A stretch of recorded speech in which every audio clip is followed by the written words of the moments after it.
Welcome. My name is Michael Mastro. I'm with Transformational Vedic Astrology.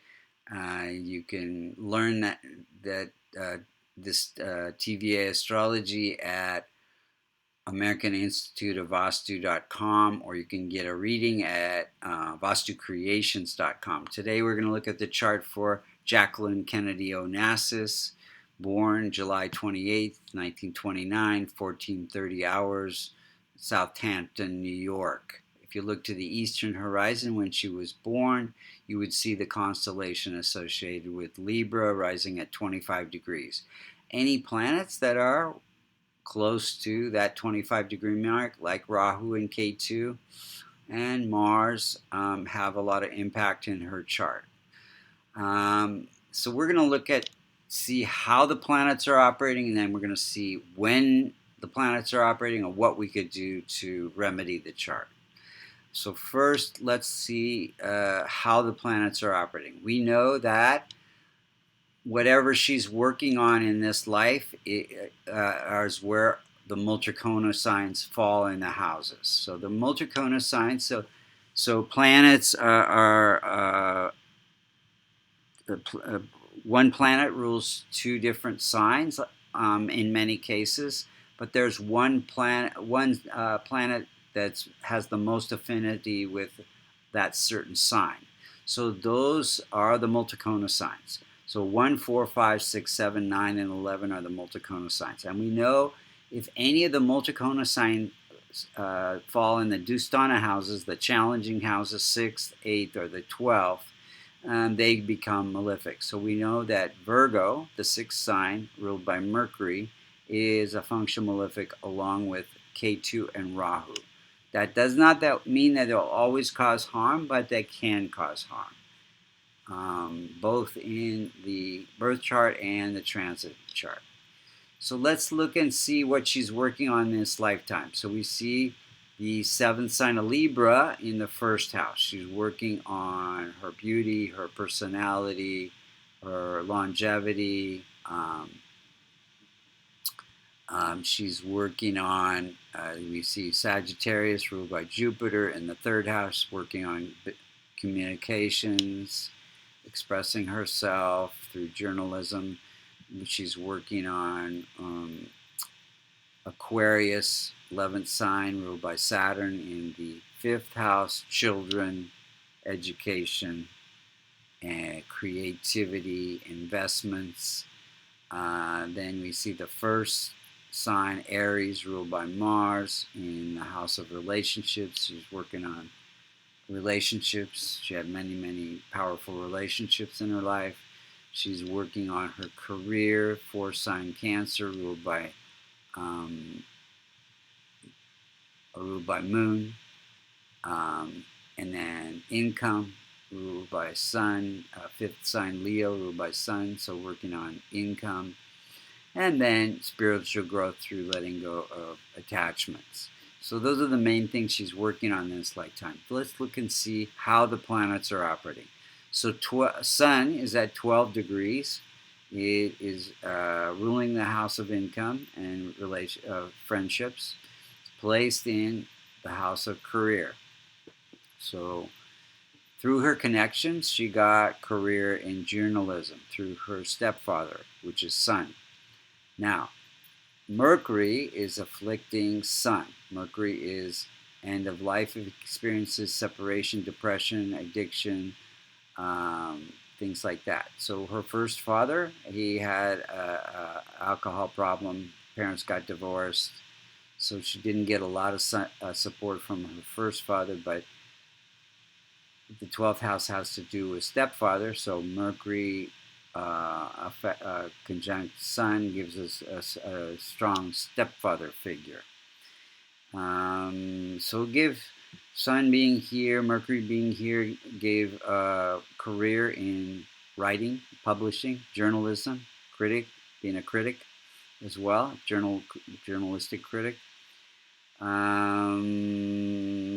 That's it, I think. Moon is at 2 degrees. It's also weak. Any planet that's In infant state, less than 5 degrees, cannot protect or promote its own significations. Any planet like Venus that's more than 25 degrees is said to be in old age, also cannot protect or promote its own significations. Now, Moon is in it's the career. It's placed in the house of partnerships, so gives a career through this journalism, and her mom gave strong influence, and she was a socialite, so gave her the ability to be in the public eye. But because Moon is weak, Moon is mind and emotions, there was some depression. And so let's see here. Mars is at 21 degrees, close to the most effective point, afflicted by Rahu. So 1, 2, 3, 4, 5. And it's so ruling the house of relationships. So gives difficulty in relationships, some courage, some property. She had a lot of properties. Mercury's at 9 degrees. It's the functional malefic planet, afflicting Sun, causing loss of father at an early age, 8 years old.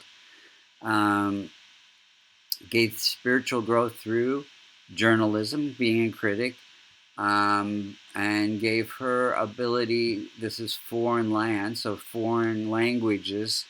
She was bilingual, but also brought depression, feeling of separation in her life. So let's see. Jupiter's at 16 degrees. It's weak because it's in the 8th house. So that brings, it's ruling this house of communication, self-expression, entrepreneurial success. So bring some difficulties into communication, difficulties with husband and children. Jupiter represents husband and children. Difficulties with inheritance. It's in the house of inheritance. When Onassis died, there was a big fight over the inheritance. Difficulties with media and communications, harassment by paparazzi. Venus is at 28 degrees, so it's in old age, weak, close to the most effective point, so it has a lot of impact.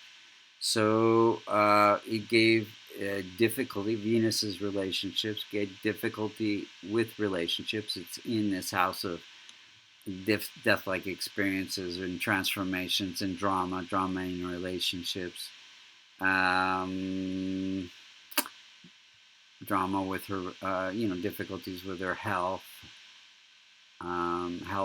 This is the house of health and longevity. So it affected her longevity, but it gave her beauty and an eye for beauty. She was a fashion icon, gave her design talents, and that's it, I think. Saturn's at 1 degree, also weak in infant state. Saturn represents the house of children, and it is placed in the house of communication. So let's see, gave some creativity, but Saturn also represents lifespan, so shorter lifespan. Rahu and Ketu always opposite each other, Ketu being the spiritual nature and Rahu being the material nature. So there's always this balancing going on. So she desired to be in a relationship, and she was a very spiritual person. So there's I want, I don't want, this kind of tug of war between Rahu and Ketu. Now, Ketu and Rahu are at the most effective point. So they are afflicting 5, 7, and 9 houses away. So Rahu is afflicting relationships. So she, her relationships, husbands died. They were difficult relationships. John F. Kennedy was having a lot of affairs. So 1, 2, 3, 4, 5, afflicting income. Income went up and down after the death of JFK. 6, 7, longevity. 8, 9, communications. She was very soft-spoken. And then K2 is 1, 2, 3, 4, 5, afflicting children. She lost 2 children shortly after childbirth or during childbirth. One was stillborn. And 6, 7, afflicting partnerships and relationships. 8, 9, father. So she lost her father at an early age. And that's the main things. Now, let's look at the timing of events. So she was born in a K2 Venus. So Venus giving beauty, eye for beauty. K2 giving spiritual nature. She became First Lady in 61, just at the tail end of a Sun period. Sun is government and politics. Her husband died in 63 during a Moon Rahu period. So Rahu, end of relationship. Let's see. Onassis died in 75 during a Mars Mercury period. Mercury is end of life. Afflicting Sun, father-like figure, which Onassis was much older, father-like figure. So let's see here, Mercury and Mars. Mars is partnership. So Mercury afflicting the partnership, end of life. She got cancer, lymphoma, died in 94 during a Rahu moon period. So Rahu afflicting longevity again. And if we look at the transit at that time,